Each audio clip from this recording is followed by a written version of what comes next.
Hello and welcome to the Casually Hardcore Podcast, Episode 7. My name's Brian, and with me, as always, is Chris. And joining us for the first time in Work to Game and podcast history, Ryan, aka the Night Sky Prince, cosplayer, Final Fantasy fan, just recently has played through all of Final Fantasy XIV, is caught up on the story.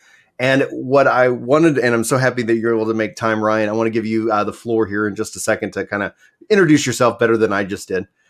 But I'm really excited because you have played through all of 14, and now Endwalker just freaking drops, right? Yes. So it's like, I want to get some of that like real excited energy from you. But Ryan, why don't you take some time, introduce yourself to the Work to Game community? I think a lot of them probably might know you. We've already seen people in chat already say, hey, I know that guy. But for those of you watching, whether you're live with us or after the fact, floor's yours, sir. Go ahead. All right. Well, my name is Ryan. I'm also known as the Night Sky Prince on YouTube and Twitch. You probably know me as the guy who makes a bunch of Final Fantasy videos. I've been making Final Fantasy videos for, I think next month will be the 4-year anniversary that I've been doing this. So decent amount of time now. I cover pretty much everything in the series. 14 was always a sort of like gap in my knowledge of expertise. And people used to always ask me, like, why aren't you playing Final Fantasy XIV? I was like, that's a good question. And so recently I have had time to go back and indulge myself on MSQ because I'm technically not new to Final Fantasy XIV per se. I actually played when the game first came out, and I mean first came out, 1.0. Which I have a story there, which we should probably touch upon. Which I think is good. Yeah, let's talk about that. Do you want to go straight into it? Oh boy, let's just dive right into it. Let's rip off the Band-Aid. Oh boy! So my Final Fantasy XIV journey began with Final Fantasy XIV 1.0, and my friend, his name is also Brian. Actually, he was like, "Bro, you got to play Final Fantasy XIV 1.0 with me," and I'm just like. And this is like 2010 when the game came out, and I'm just like, dude, I kind of heard that it sucks. And he's like, yeah, it kind of does, but like, I'll like literally, he said, I'll buy the game for you and I'll pay. So I was like, all right. I was like, okay. He's like, I just want someone to play with me. So I was like, cool. And playing 1.0, a lot of times we talk about. And I guess it's okay. I was going to say, I don't want to just kind of trash the game, but I guess, it's kind of open. But when people say a game is bad, when people say it's not really a secret, Square even admits to it themselves. When people say a game is bad, 1.0 is bad. Like, you think you want to play 1.0, you do not want to play 1.0, dude. It was just, you don't understand how grateful you should be for the jump button. The jump button was not a thing when I was first playing this game. I feel like that's such a holdover from Final Fantasy XI, where you would get clipped on, some stuff that was like, hey, why can't I go over this slight hill? It'd be nice to be able to just jump slightly just to be able to get over this clipping. And then, 1.0, no such thing as jump. Jumping is something that, other games do. And there was a massive concern with 1.0. Or when they talked about adding jump, that like the 14 community was concerned because they were like, this isn't WoW. People are just going to be jumping around for no good reason. It's going to break the lore. And I'm not joking. Anyway. WoW added a boss where you were not allowed to jump. And like, there are raid groups that just have nightmares about that boss because like it becomes such an ingrained habit once you have jump in an MMO. Yeah. It's like, stop jumping. You're like, I didn't. It's like, I saw you jump. It's such a habit. Anytime there's like downtime in a game, there's intermission. It's just a bunch of people jumping around. You see your friend like walking around, and you go up to him and just jump. Instead of like waving or anything, you just jump. It's just people in the capital city just jumping. Yeah, that's what you do, right? But 1.0 was super rough, and I think I had dipped out sometime before Dalamud had came down. So I actually was not there for that, although I wish I was in hindsight, of course, doesn't everyone? And then A Realm Reborn was announced, and so I was like, okay, I'll come back to the game. They put a huge effort in. It was something that nobody had ever seen before in this entire industry. People thought that it just was not going to work because like who has ever remade an MMO from the ground up? Nobody. Not utilized any of the previous assets or code. It was just completely unheard of. Yeah. But I just wanted to be there, if anything, because I thought it was historical, both for the franchise and for the industry. So I was like, okay, I'll give it a shot. And it was free, right? Because I played 1.0. So I gave it a shot. And man, dude, I was hooked into 2.0 like nobody's business. And when I made my, this is just recently, when I made my Heavensward review, some of you may have seen it. In there, I talked about, an MMO is good when your professors, your college professors, and like your significant other and everyone else is disappointed in you. That's when the MMO is hidden, man. And A Realm Reborn was hitting like that for me, and so I was just really enjoying it, running back and forth, grinding fates because that was the primary method to grind back then. That was. It was great, man. It was great. Even picked up the PlayStation 3 version of the game when that dropped, and oh man, the PlayStation 3 version of that game was. Oh man, I'm so glad that support was dropped for that like super early on with Heavensward because, right after Heavensward because PS3 version was. It was that's what I played on. I was a PS3 with bad internet. That was my entire 2.0 experience. Oh my god, and dude! So like Titan Unreal and stuff. I'm like, that was such a hard trial fight back in the day. And they're like, really? And it's like, yeah, it's impossible. Like I would just die to things. And I was like, Brian, I was 40 yards outside of that. And he's like, no, you're not. Like I can see you standing in. I was like, no. And I'm looking at my screen on my PS3 and my body is like way off on one side. And it's like, no, your PS3 didn't send that to the servers. You just died. Like I don't know what to tell you. Right. Yeah. And then not only that, it ran on like PC equivalent of like the lowest settings possible. Yeah. And so basically it was really a nightmare, and the load times were ridiculous. And so thankfully I had like both PS3 and PC, and I played the PS3 version for only a little bit, but Von the Don Seer says, I dropped the game when I saw how bad it ran on PS3. Yeah, it ran really. It definitely didn't help me want to like. I skipped cutscenes through ARR, and like even then I was behind. Like Brian and them would watch the cutscene and pull the first wave of trash, and I would get there as the first wave of trash went down. Like I'm skipping the cutscene. This is also like before they had, and they're like, "Are you coming?" And it's like, "I'm watching a load screen, man. Like I don't know what do you want me to do?" Yeah. Yeah. And then the PS4 version came out, and of course it ran much better, and that was awesome. Free upgrade. Yeah, and it was a free upgrade. It was great. Yeah, it was so much better. It's actually awesome that they're doing that for the PS5, but it's not necessarily removing your PS4 license. I love how that they're just saying like, okay, yeah, just download the PS5 version, you're good, and just hopefully that hopefully what we'll see that move to is just a straight up PlayStation license as opposed to. Do you know what's good about that is that when I play games with my friends on Wednesdays, we play Xbox games. Every time somebody in the party has an issue, it's because they're one of the few people that has gotten a hold of a Series X. Every single time somebody's like, my game crashed. It's like, well, that's what you get for being on the newest console. Yep. Like and so knowing that the PS4 Pro version runs well on the PS5, the fact that it's going to be a separate client, I think is really good news, because it's like, hey, if the 4K version causes your game to crash mid-Savage, boot up the PS4 Pro version and do your Savage, and you can go back to PS5 when you're in casual content. Yeah, completely agree. So then continuing on, obviously I stopped playing after that. I was in college at the time. I had to keep up with my grades and all this other stuff. So taking a break from the game ended up being the best thing to do at the time, it seemed. And the break ended up being years. Didn't come back until just recently.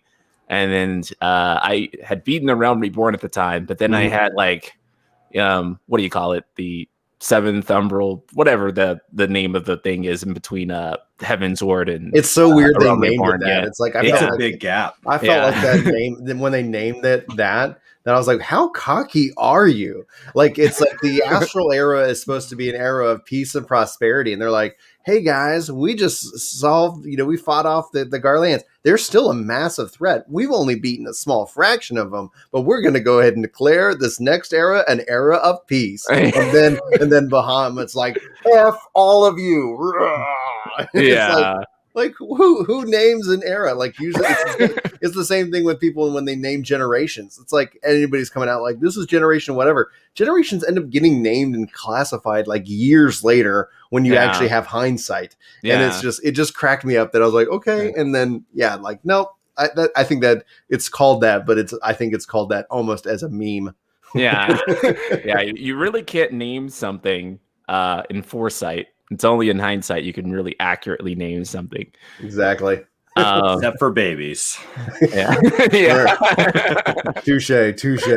Oh my The God. good fella asks, what was that cutscene from? That's actually the 1.0 launch trailer that we just were playing. I've got lots of little trailers and things like that queued up. Did you notice the flower vases had like 60 billion polygons? Yeah. If you didn't, you should know that they did have 60 billion polygons. They put a lot of work into those flower vases. They're like, flower vases in cities and Bahamut should have the same number of pixels needed. All right, so let's go ahead, Chris. Yeah. So you came in now. Why now? Why? Oh man, 6.0. Like, okay, you could have waited another expansion. Like, oh my gosh, well, it's always a good time. So as a lot of my followers know, I've had a lot of, let's just say, qualms with how the single player Final Fantasy games of late have been going in terms of story. I really feel like the story in a lot of the modern single player games has not hit the right chords that it's needed to. And I guess this is where unpopular opinion time comes in for me personally. Is when I got to Final Fantasy VII Remake's ending, that was a very big low point for me with the franchise. I know a lot of people love that ending, super excited for it, all the possibilities, whatnot. Because it's not over. Yeah, because it's not over. But for me, the themes that they were touching on and the stuff that they were bringing into Final Fantasy VII that I personally felt like did not belong there, it was a huge turnoff for me. And then before that, 13 and 15 have, well, you guys know as Final Fantasy fans, the feelings people have toward those games. And I generally share those feelings too. 15, as much as I love it, I mean, my namesake is the Night Sky Prince. I've always been a huge Noctis fan and all that stuff. But that game did not hit the right chords with me at all. 13, I don't think it hit the right chords with too much of anyone. It was what they continued. Like, it was like, who's asking for more of this? And they just like, all right, we're just committed. And I think from a developer perspective, we see that they had a hard transition into, HD gaming and modern gaming, and the cost and the time, the things it would take. And so that's where, like, when even with 15 as an example, when Yoshi P relaunched 14. And he's been working on cultural changes within the Square Enix company from a development perspective. I was like, 15, it's already too late from its development cycle. Like, they had to restart that. They announced that they've had this problem with announcing games, and then 10 years later they finally come out. And then 14's so different. That's where we'll transition to 16 here in a minute. But with 16, I was like, even when like 15 was getting ready to come out, I was like, 16 is going to be a real litmus test for me and for the future, I think, of Square Enix in that regards. But go ahead, Ryan, please continue. Oh yeah, I completely agree. 15, that was like really a case of, and I think a lot of people don't know this because it sounds paradoxical to say out loud. It was really a case of we didn't have enough dev time, and Von Don here says most of Japan struggled with that transition. Yeah, a lot of Japanese developers really did struggle with that transition, and I think that. They've sort of really got their bearings now, but it did take a while. But yeah, with 15, it was a case of we didn't have enough dev time. And I know a lot of people say, well, you had 10 years, but the released product that we got only was in development for roughly 3 years. Mm-hmm. And I felt like I wish they took a year longer. And then the problem with 15 in my mind, especially when you have the DLCs and all that extra stuff, like it needed to all be one package. Yeah. But I felt like they couldn't take that time because they had announced it originally as another product. And so then people were like, yeah, it's been 10 years. It's like bummer that they didn't come out, and just say, hey, it's, and that's where 16, I think, is going to be the most interesting. That's the problem with Square, right? Yeah. You're that guy you always want to invite out, but every time you call, you're like, are you coming? He's like, yeah, I'm already, I'm on my way. I'm on my way. He is not on his way. He has not left. He is not dressed. Like, he's not even home yet, has to stop by the house. And so like they announce things so far in advance. It's like, they're not on their way. Like when they announce something, they haven't even started on it. They don't even know what engine they're programming in. They haven't picked somebody to be in charge. Like there's no plan. Like, we built a trailer. Seems like a cool idea. And so like every time like, oh, it's 10 years in development. No. Yeah. No. And it seems to be an issue that's like company wide too, because it's not even just Final Fantasy, even with like Kingdom Hearts, with Kingdom Hearts 3, you started out with like Luminous engine, and then like a year into development, they were like, yeah, we're going to trash the whole thing and start over on Unreal Engine 4. And I was just like, what? It's like, why didn't you start with Unreal Engine 4? I think that's I think that's a perfect time for us to transition kind of into that kind of our first big topic, the future of the Final Fantasy series, especially as it relates to 16 and 14, both sharing development resources, both sharing a producer, Yoshi P. And the other aspect of it is that when they announced 16, they say that they're targeting 2021 as a release.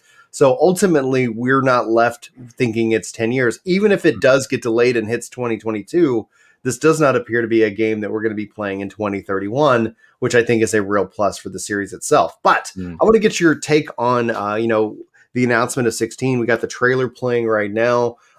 Based off of what you were just sharing with, obviously, your relationship with 13 and 15 and how 14 had an interesting time. Ryan, what are you looking forward to with Final Fantasy 16? Is this something that you feel is going to rejuvenate the series in some way? Well, yes. With 14, again, when I was talking about how the modern series just hasn't hit the right chords that I think that it should be hitting. When I played Final Fantasy 14, and I think it's, for most people, really, it's when I got to Heavensward that it really started hitting the right notes with me. And I'm like, yeah, that's the thing. That's the thing that you need to be doing. Do that thing. Do that thing in the single player games. And that's probably the primary reason that I'm excited for 16, really, is that the opportunity for the single player series to have that sort of same narrative inspiration that I find so beautiful with Final Fantasy 14. And then also to have like a sick Devil May Cry Dragon's Dogma inspired combat system on top of that. I think that's going to be like just a really powerful combination. For 14, I guess, MMO combat doesn't really hit for some people. So it's never violent. Right? Yeah. It's never violent. So it doesn't feel like it has meaning. And then you never have player agency because you have to have players all get to the same boss so we can run it as a group. And so you can't make decisions that would not get you to the boss. Right. Exactly. And so to be able to see that that team, or at least a lot of key staff members from that team, be able to do something now where they can do those things, and they can do a whole bunch of other things that they probably couldn't do in the context of an MMO. I find that truly exciting. And then with the way that Final Fantasy XIV has, in my opinion, again, hit the right chords, hit all the right notes with me, in a way that I feel that, okay, this is the direction that the storytelling of the franchise needs to be going. And for more people to be exposed to that, because, you have a lot of people who are just like, I'm not touching an MMO. Final Fantasy fan, love the series, but I'm just not touching it. So to make that even more accessible to people is great to me. That's what I think the series needs to be doing. And in development for 4 years when they announced it. I want to clap for Square. Thank you for doing the right thing. Yes, it's such an important aspect too, because it's like we've seen it over and over again, that long development cycle, leading to, I think, expectations that are just untenable. I see it time and time again from gamers like, oh, this game's got 10 years of development. They spent $600 million. It's gonna be perfect cyberpunk. And then it's like, okay, like maybe it's been that long in development because there's some problems that we need to all be concerned about and have like a real conversation about. Yeah. Extremely long development periods are usually a bad sign. And I think people don't realize that a lot of the times it means that something is going on in the background that's preventing them from proceeding from the next step, whether that's there's no concise vision of what the game should be. There's some sort of financial issue. There's some sort of, business politics going on. But yeah, extremely long development periods does not mean that you're going to get a game that necessarily has that sort of development time put into it. And there's a lot of rework, right? Like you can't work on something for 10 years continuously and know, like, think about what hardware has done in the last 10 years. Yeah. You would have had to start at the beginning with what was possible, and that's now outdated. Yeah. Like, that's below min spec now. Yeah. And no one starts and like that too. But no one starts a project and be like, I'm going to work on this for 10 years and it's going to be like the greatest magnum. Indie devs do. Yeah. Indie devs do. Yeah. I don't know if you're familiar with like a lot of roguelikes, but Dwarf Fortress is a game that's going on like 30 years of development. Oh, wow. Yeah. But like it's an ASCII game. So like it's not designed for graphics. And literally every time hardware upgrades, they're like, great, I can just lay more stuff on top of your CPU. Yeah. Like, I don't care what you're running. Dwarf Fortress can bring it to its knees. Yeah. But so like it happens, but there's a reason that they remain an indie. Like you can't be mainstream like that. You got to get it together at some point. No corporation. So then this. No corporation wants to. You're not going to build a large years. fan base with decades of development per title. Right. Yeah. Because corporations. Yeah. Maybe the one example of a game that can come out with Diablo is the one example where they can have 10 years of hype, and then people are mad when it's anything but that. So it comes right back around to the same thing. Yeah. Tashido also makes a great point here. So you highlighted the Final Fantasy XIV devs are also among the greatest at listening to fans, and I definitely agree. I think that not so much now. I think Square Enix as a company, as an organization, has gotten tremendously better at listening to fans. They are by and far much better than before. Are they where they need to be? Probably not. Probably not. They're getting better. I mean, but Avengers is underneath their banner. Again. Let's just not count that. Avengers, yes. But think about like 1.0. Think about like 2010, like PlayStation 3 Square Enix. They're a lot better than that. Yes. So have they gotten better? Yes. And greatest is relative to everybody else. And so like there are plenty of examples of other studios missing the mark, the standards that they set. So with the future of 14 and 16, are you thinking that 14 is going to be something you're invested in for the long haul? Oh yeah. Way long haul. I'm so hooked into the story, and the way that they world build is just so incredible, man. There's just so many times where I'm playing and I'm just like, oh, they actually thought about that. Like they really thought about it. And it's stuff from like the most simple things to the most major things. And an arbitrary Shadowbringers example, not too spoilery, but in Raktika, like when you're like learning from like Runar about how they have like a religion there that worships darkness. And I was just like, oh yeah, of course they would have like all these like religious customs to worship darkness, because the light is like over like running everything. So it's like darkness becomes something sacred. And then they have like all of these traditions that they do.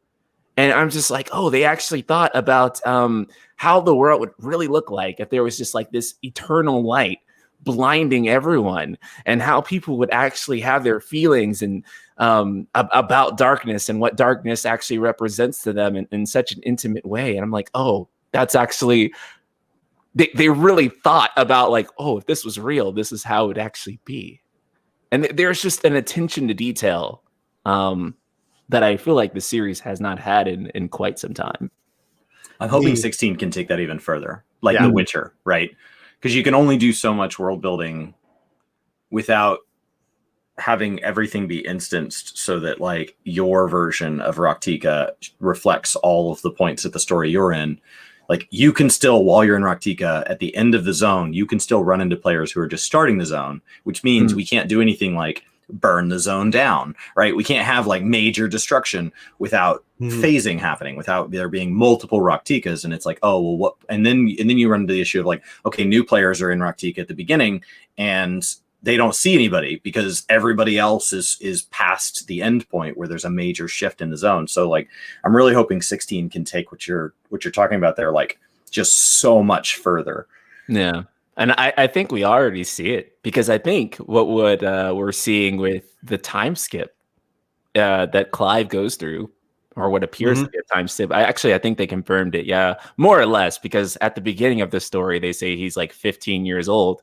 And he definitely does not look like 15 at the later half of the story. He definitely looks like he's in like his mid to late 20s. Which some kids, that's just 16, right? Some kids go through that. It's just 1 year. They take a summer off and they come back and it's like, you have a beard now. What happened to you, man? Oh man, Clive started lifting. I don't know. Puberty was intense. It was insane. I ate so much pizza. Started playing a little football, and I don't know, man, Clive. So I think they're already taking advantage of that, what you're talking about, what they couldn't do in 14 without having to instance everything, basically. The thing that excites me is about 16 and 14 in general is that with 16, it's the Heavensward team, and we've been playing the trailer for Heavensward, and it just brings back such good memories, and it's such a powerful expansion. And it's one of the things that, like, as a content creator, as we talk to new players, and as they struggle with ARR, and I know that I always want to be clarifying that not everybody will struggle with ARR. If you had a great ARR experience, that's amazing. I did too. But when I talk to a lot of people who are like, people keep saying this game's great, why am I not having fun? And it's like, there's a little bit of a trial and error. This is kind of like a weed out class in college. Like, you get through this, you're going to be fine. And you're going to probably even enjoy the game more having had that experience. But, Shadowbringers actually, in Chris's case, actually acts as a really good entry point if somebody just starts there, plays that, and then dives back into New Game Plus. They end up having a different experience. That's one of the things we've been exploring on our YouTube channel. But I'm personally just excited to see what Yoshi P and his team can do, not having to save an MMO, but to sit here and say, like, what kind of game and story do we want to tell, and allow them that time to build it out. And the fact is, I've said it for a long time, the best thing that they are doing right now, personally speaking, is they let us know about the game when it's close to being released. Even if it gets delayed now a little bit, they're talking about this game targeting this year alone, even if it doesn't make 2021 due to the way the world is. That doesn't have me sitting here going like, oh, that sounds, like they're showing us combat. They already have more announcements they're talking about making in February. Like, at the core of it, I'm really excited to see where we go with this, what they do with it. And I think that is going to be something that will hopefully set a new tone for the series, especially being that this game is M rated. They're already showing blood. They're already, like, when we talk about why people love The Witcher, it has such a huge impact. And it's like, why would Square Enix, a company that has such a profound history, like, shackle itself to saying, well, no, we have to stick with teen? It's like, no, Witcher 3 sold just fine. Like, when Deadpool came out, Deadpool said, yeah, you can make an R-rated comedy and still make money. Like, there's certain things that it's like, okay, let's just make the game you want to make. And as long as they target that, I think 16 is going to be just fine. Any thoughts on 16 and 14 before we get into our second topic?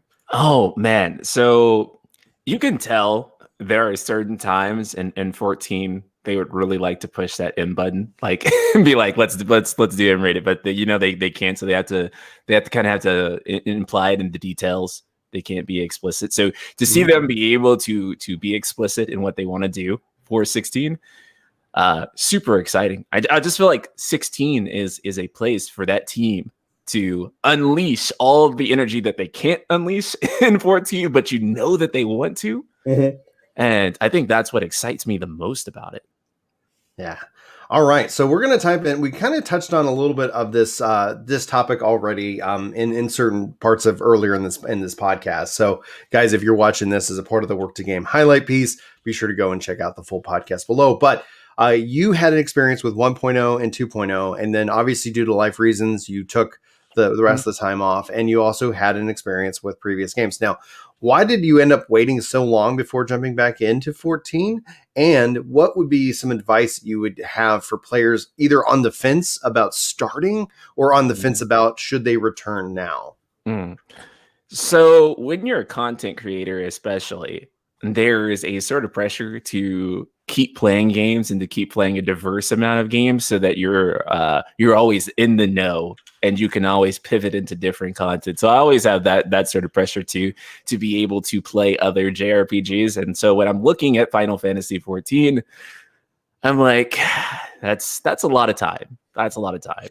And I think that'll even a lot of people who aren't content creators sort of feel that pressure, like, oh my God, that's so much time I have to spend to be caught up and experience what everyone's talking about. So that put me off for a long time because I figured, I was like, oh, it's going to take so long for me to get to all of the latest content, which, by the way, it honestly didn't take as long to get to the content that I wanted to be on. How many hours do you think you spent? Oh my gosh. Can you break it down by expansion or by pre-Shadowbringers to post-Shadowbringers? So when I came back, I was on 2.1. And I don't know how long it took before I got to Heavensward. So this was before the patch rolled out with flying in it for Realm Reborn zones. And 100 quests removed from the section you're talking about. Yeah. And so it was pain when I was going through that section. And now, thankfully, it's nowhere near the arduous task that it once was. But it kind of felt like a burden, actually, when I first started back. I was like, oh, God. I was like, how long is this going to take before I get to the good parts? Now, thankfully, it does not take long at all. I have friends who, like, I recommended the game to, and then they hop in, and, like, I swear, like, 2 or 3 weeks later, they're already like, hey, like, I'm already in the middle of Heavensward. And I'm like, oh, that's awesome. So they've done a lot to reduce the less enthusiastic parts of the game. And so, but anyway, when I did hop back in and I got to Heavensward, that's when I really, really, really got hooked. And I even love Stormblood, which I know is I call it the Final Fantasy VIII of 14. That's interesting. That's it, because there are people who adore Stormblood. I'm not one of them. Like, and so, and I don't mean anything against anybody who that was their version. It just didn't. I was like, okay, like it felt like, especially when you put it together with Shadowbringers, like it felt like it was a part one of a part two, and so Shadowbringers somewhat completes it in a way, and now we're somewhat kind of resolving that with Bozja. So I just felt like I would probably have enjoyed Stormblood way more if Bozja was a part of that entire story, because I felt like we were like, where's the war? Like, how in the heck are we continually taking land back from this massive body of government with warships and that have conquered so much land, and they're just like, meh, all right, we'll negotiate with you. Like, I don't know. There was a disconnect for me with Stormblood, because I was like, I felt like it was all building up to like a war, and it's just taking longer than I thought like it would. I was like, oh, this would be great. Like, what if there's a zone that we're always pushing, trying to push forward, and they're pushing back? And that was, my own expectations not set correctly with the reality of their development schedule. But please go ahead. No, so I think Stormblood actually hit differently for me because I sort of came in like once all that content was there.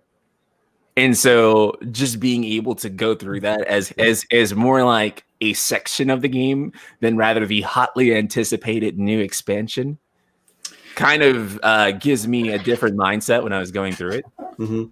And also I have a bias toward like Asian fantasy over like European fantasy.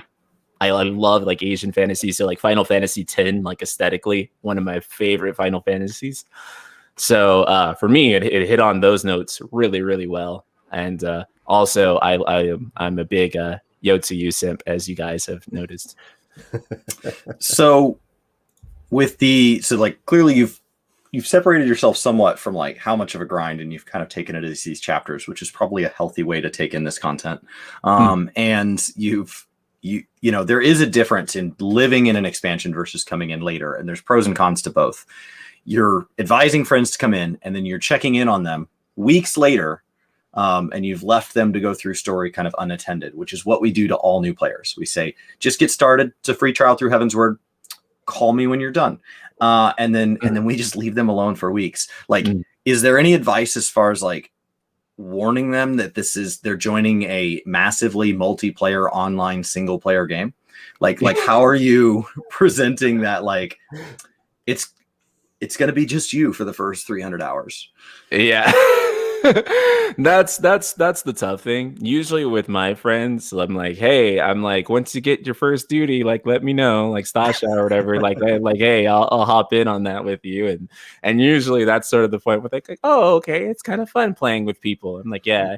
But for a lot of people though, who aren't accustomed to having played MMORPGs and they want just Final Fantasy XIV to just be a Final Fantasy and not necessarily an MMO, I think they'll be okay with it being alone. In fact, one of the questions that I get on my community, because it's mostly single player people, they're like, how much of the game can I play without interacting with the single soul?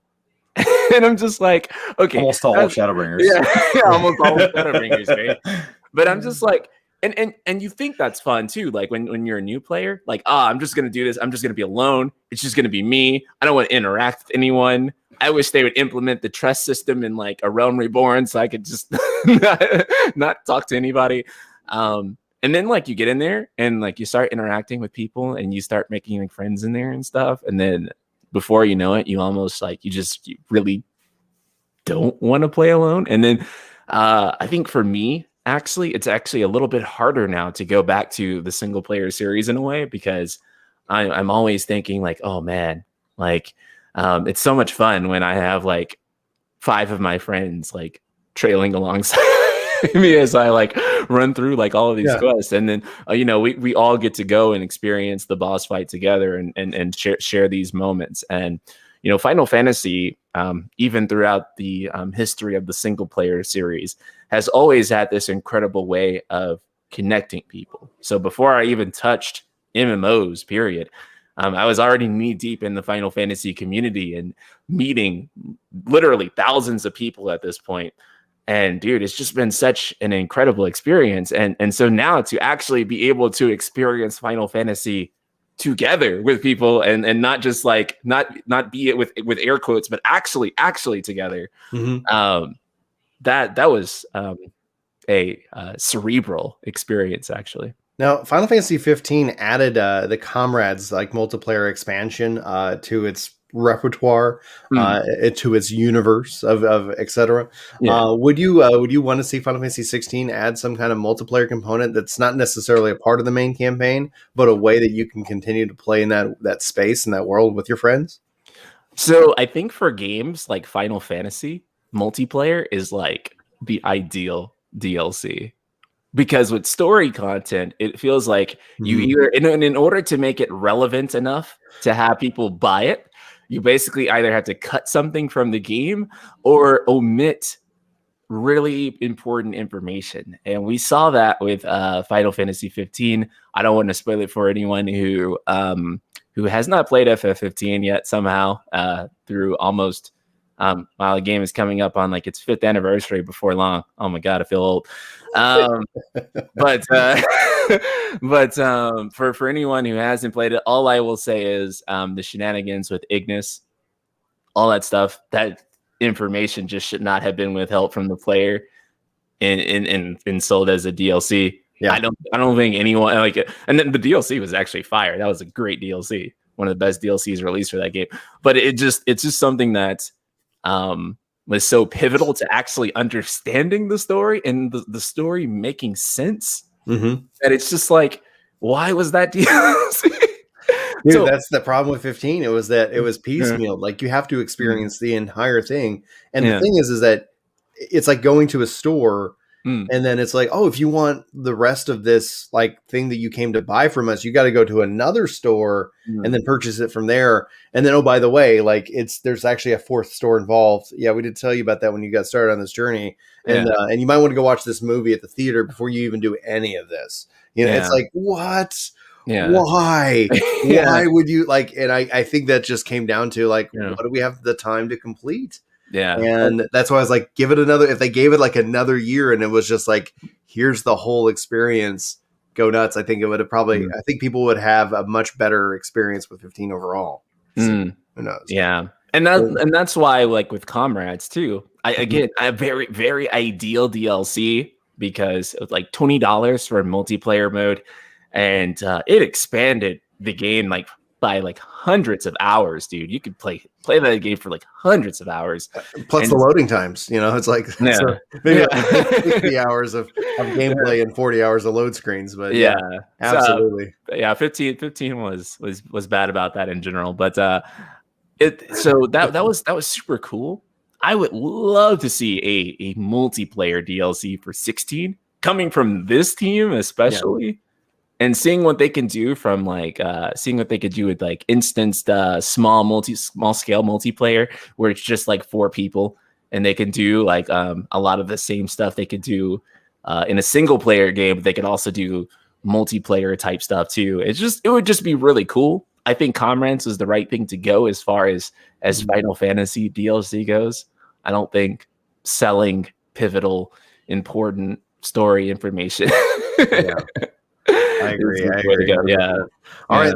That's going to take us right now into our third topic for the day as we count down. Now, for anybody who's just checking this out, whether you're watching it as a part of the highlight itself or if you're watching us live, just note I'm going to put a light spoiler warning in this case. That does not mean we will talk about spoilers, but I don't want to limit Ryan to his thoughts, especially as we talk about the expectations for Endwalker.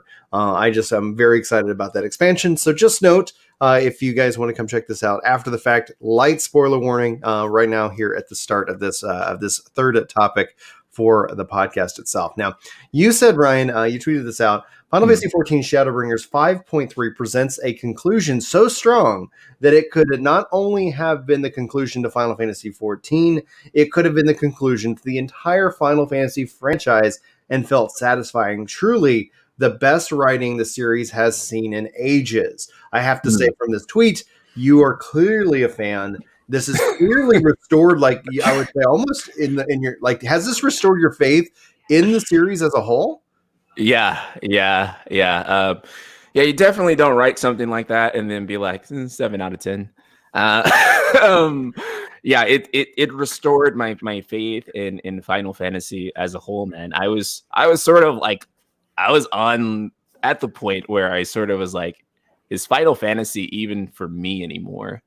And it was really at that point too, post remake, where again, there was sort of a narrative diversion, let's just say, with remake. And a lot of people were very big fans of it. I think the majority of people were. And I was not. So I was almost like, man, is this Final Fantasy just not for me anymore? And then when I came back to Final Fantasy XIV, hitting that Shadowbringers content, especially, I was just like, oh no, Final Fantasy is still for me. This is still for me. This is so yeah, strong feelings. And now going into Endwalker and seeing how they can possibly surpass what they did in 5.0, and I don't know how they're going to do it, but I think they have a setup that allows them to potentially do it. We could have a great game and it not be as good as Shadowbringers. That's true. It does not have to be as good as 5.0 to be a good experience. But you know what though, and I imagine that's what's terrifying for the team, because they can. Yoshi told them that their bonuses would not be based on Metacritic scores. Now, ironically, that of course got like the highest Metacritic scores that they've ever gotten, but that's what set them free. Yoshi P said, let's just make the game we want to make. And I think the blueprint is there for that, right? The things that they revealed in the FanFest showcase where he talked about, like, they're making changes that are not popular. They spent, what, 5 or 10 minutes explaining what a stat squish was just to make sure we're on the same page. Because, like, so they're taking steps to make the structural changes necessary to make the gameplay experience that they wanted. So, like, I think there's a pretty high likelihood they made the game they want to make. It's just whether or not it's the game we want to follow Shadowbringers. Yeah, and that's really good. I don't really believe that developers should have Metacritic bonuses. I understand why they do, but I think that's just too much pressure on the team. And you never is what it is. Like what Yoshi P did was he set them free, but they're like you're taking a risk, right? When it's like, hey, I can. If you do this and we can get this, you start playing. It's almost the algorithmic game. You almost start playing to a ever-setting change of rules, and I think essentially what that does is it messes with your psyche. Like, oh, I really want to explore this, but if you start sitting here trying to create art and saying, how will somebody see this art and take it, and oh, what if they don't like it? And so then you hold back. You don't say, hey, here it is, right? So at the end of the day, I think Shadowbringers benefited from that freedom of just make the game you want to make, and your financial life isn't going to be based off of whether somebody on YouTube or Twitter or Twitch likes it or not. And I think that ultimately is a very strong aspect and a very freeing aspect to it. But it's a risk because like if you're sitting here like, oh, okay, everybody's kind of been built into this mindset. Chris, so, you look like you got a thought. So based on your tweet, there's a real risk there in feeling like 5.3 wrapped everything up, right? And now they're turning around and they're opening it back up. What do you need from 6.0 to make it feel like we shouldn't have just stopped at 5.3? Because 6.0 says it's going to wrap it up for real, right? So they're like, this is, you stayed for the credits. They're going to show you one more thing. And this really is going to be the end of the film. And with 6.1, we're going to begin a new story-ish. Like what about 6.0 makes it worth extending in your mind? Oh, man. Well, first of all, we got Xenos and everything with Xenos. Chair. Like he's always sitting in a daggum chair. Let's go. Yeah. They honestly with 5.3, that could have been a conclusion to the whole arc with all of the Ascians and everything like that. But it does feel like there's a little bit more story to tell with what you can do with all the Ascians and everything like that. So that much is still going to be present, and I think that there is a lot of interesting things they can do with Fan Daniel.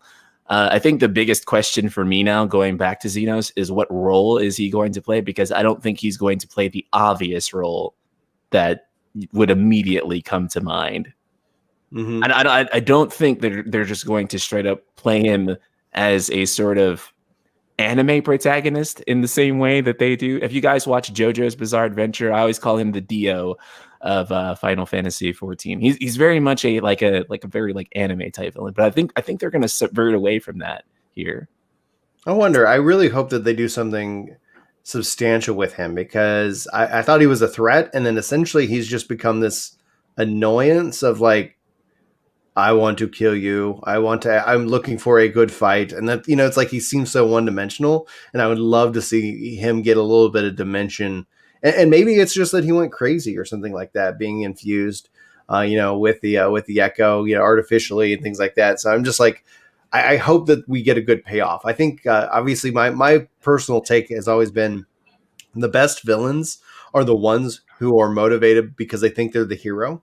It's like, okay, like, all right, I don't like doing this as much as anybody else, but it has to get done for the sake of billions of lives. It's like, right. Okay, but like they're the ones who they feel like they're the only ones who can make the tough call, so that everybody can be saved. And, and that's, I think those are the best villains, because it's like they don't see themselves as the bad guy. They don't see themselves. They're justified in their actions, and you're just ignorant. And then where they get lost is when they lose their humanity, when they lose the those they're fighting for, and things like that. And that's where it's like, that's what I hope we get, either from Fan Daniel or Xenos. But everything Fan Daniel's shown us up to this point, I'm like, dude's just crazy. Like if this is like the expansion where it's like, I don't know. I'm really hoping that we see some powerful payoff Right. at the end of it. Yeah. And then you also kind of have two chaotic evils there, right? Yeah. So, yeah. So you have Xenos and Fandaniel, right? So I feel like one of them has to subvert away from that.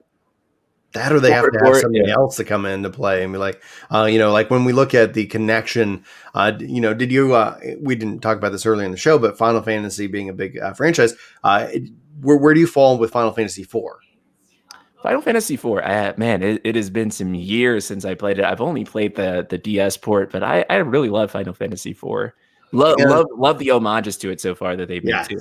But there's also like there's a lot of homages in which that some like okay yeah like the bad guy who thought that was the bad guy turns out like no, there's like these deeper connections, and like I'm hoping that we get to see something. Now we got the Four Fiends, there's so many things that I love. 4 was when I fell in love with Final Fantasy because I played 1 and I was like, this game sucks.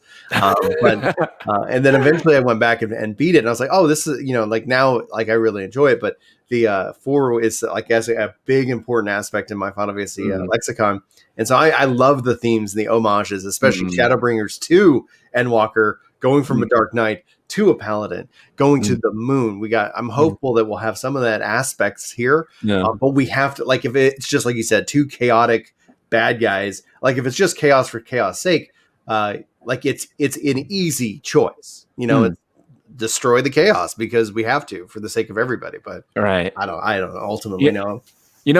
Final Fantasy IV, and I know someone's gonna kill me for this, but Final Fantasy IV in some ways is the first Final Fantasy. I know someone's gonna. There was 3 other ones, but what I mean by that is everything that we associate with Final Fantasy now, or like heavily associate the way that we think of Final Fantasy in like modern context, really started with 4 and not 1 through 3, and so 4 I almost feel like is like the most foundational Final Fantasy that there is.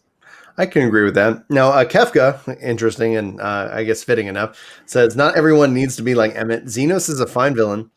Having this kind of villain from time to time is fun. What do you guys think about that? I don't disagree.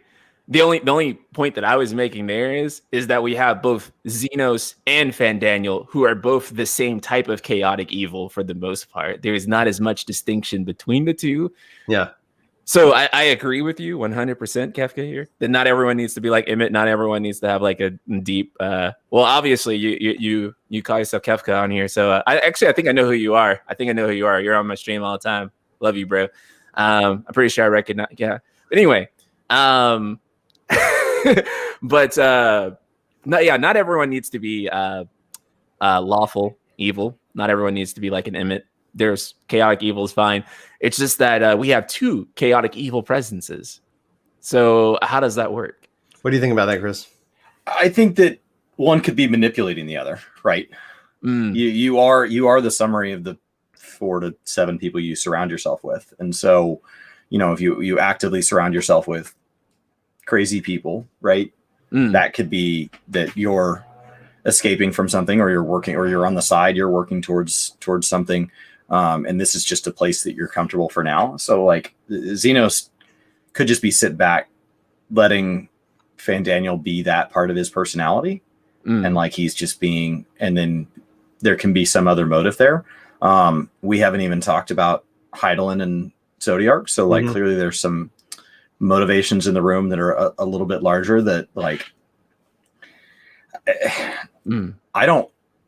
I'm now playing through ARR for the first time. I've been playing since 2.0 as a gameplay, but Shadowbringers was the first time that I found Final Fantasy XIV story something that really captured me. And so I'm now going back through ARR effectively for the first time. And like, I'm not entirely sure I like us, like the Warrior of Light. I don't really identify as the character that is on the other side of my keyboard. And I find that really frustrating. And a lot of that comes down to the way MMOs don't allow for agency, right? Is I can't make that character into something that reflects even a part of me. They are who they are. And like, there are decisions that have to get made to get us through, all the expansions So like I already know where we end up, and there's nothing I'm going to be able to do to steer that. I already know what fights we're going to fight in, where we're going to triumph, where we're going to fall. I already know all of that from a gameplay, and now I'm just filling in the gaps. And like our just lack of motivation, and many times just lack of speech altogether, which that can just come down to they didn't want to put words in our mouth, or they didn't want to deal with the fact that we don't have a voice actor, or it can come down to a number of just like technical things outside of the game, just from like a developer standpoint. But like, I don't like that we're this silent hero for so much of it. Like we just nod and go along. And like, I have to wonder how much of that is tied to our relationship with Heidelin. And so like, that's like, we're all talking about Xenos and stuff, but if 6.0 is really wrapping some things up, like this whole Xenos thing better tie back to Zodiark so that can tie back to Heidelin, because we can't just be like, and that's resolved. No, like we have questions. So in 6.1, Warrior of Light's going to talk. That would be mind-blowing. That would be mind. Can you imagine if we have like a voice? I picture like a Spaceballs reference there, like some joke voice. Like all along we've had, like you pick a voice in the character creation screen, and that's not our voice. Right. Yeah, just no. I always thought like how cool would it be like at the end of like. At the end of like 6.0, at the end of like 6.0, the camera just turns to like your Warrior of Light. And then they have like all the voice actors go and record a line that you picked from your voice selection. And then he just says the line. I would so to cut it short, because we don't have like all the time in the world. But when I studied abroad, I lived with a woman who only spoke Spanish. And the guy that I lived with was determined to only try to speak as much English as possible. So it was just a constant bickering back and forth all summer because they weren't speaking the same language. And I was stuck in between, not really knowing a lot of Spanish. And at the end of the summer, she got frustrated and she said to him, like they were arguing over food, and she goes, chicken, and stormed out. And so she knew English. And so like the whole summer she'd just been speaking Spanish and she knew English. And like, so to get to the end and we have this silent hero for 2.0, for 3.0, for 4.0, through 5.0, where we have like major feels like, nope, Ardbert, not worth it. Not worth it. This isn't where I'm going to show my voice. Yeah. And then we get to the end of 6.0 and it turns to the camera. And my character wears a pig suit in game, a metallic pig suit, turns to the camera. So there's no facial expression, blank eyes, and just goes, quite a ride. And then it cuts. Like, I will lose it. I will lose it. Like, just, you mean we could talk the whole time? Like, and then you can't even continue after that. You just have to cut the credits. Yeah, I'm done. Yeah. Just, that's it. And then they're like, Final Fantasy XVII coming fall 2022. Yeah. Like, oh, okay, let's do this thing, I guess. Oh my gosh, that'd be freaking hilarious. Oh my gosh. We've come to the end of the podcast. I do want to say, Ryan, like any final thoughts, anything you want to share, anything you want to plug? Where can people find you, man? Oh man, you can find me on YouTube at the Night Sky Prince. And on Twitch, you can find me also, the Night Sky Prince, on Twitter, because I don't know who you are who took Night Sky Prince, but if I ever find you, because you left the account completely blank and don't even like, dude, I literally want that account so bad, but it's Night Sky Prince _ on Twitter. Anything you want to plug, or anything you got you're working on? I am working on a comprehensive, well, maybe not too comprehensive, but if you've been following my sort of review series of each expansion pack as someone who's sort of late to the game, I am currently working on my Shadowbringers review, so please be sure to keep an eye out for that. And one last word to all the Final Fantasy fans who are so determined to be single player only, please download the trial, give it a shot. I guarantee A Realm Reborn may not, it's hit and miss for some people. I guarantee you, if you get to Heavensward, which is also part of the free trial, you're going to be hooked. Chris, how about you? I'm live on Twitch right now, so 8 to 2 CST, 5 days a week. comprehensive but not comprehensive like sums up my entire experience with games. It's like I know everything unless you know something I don't, in which case I don't know that. So like comprehensive but not comprehensive is a perfect way of phrasing it. So yeah, I'm having a blast. I'm looking forward to 6.0. Our next podcast is February 19th with Ethos Asher. So if you think so, light spoiler will not be the appropriate phrase. That will be heavy spoiler. If you see Ethos's face and you have not finished the story, it's a handsome face. Mute the sound. Like that's it. You can't listen to that guy say a single word because it's all spoiler all the time. All right, guys, that concludes episode 70 of the Casually Hardcore podcast. My name is Brian. Thanks so much for tuning in. Thanks for everybody watching live and everybody who's watching later. In that case, we appreciate your engagement. We love you very much. We hope that you have a fantastic day. We hope to see you in our next one. But until then, take care.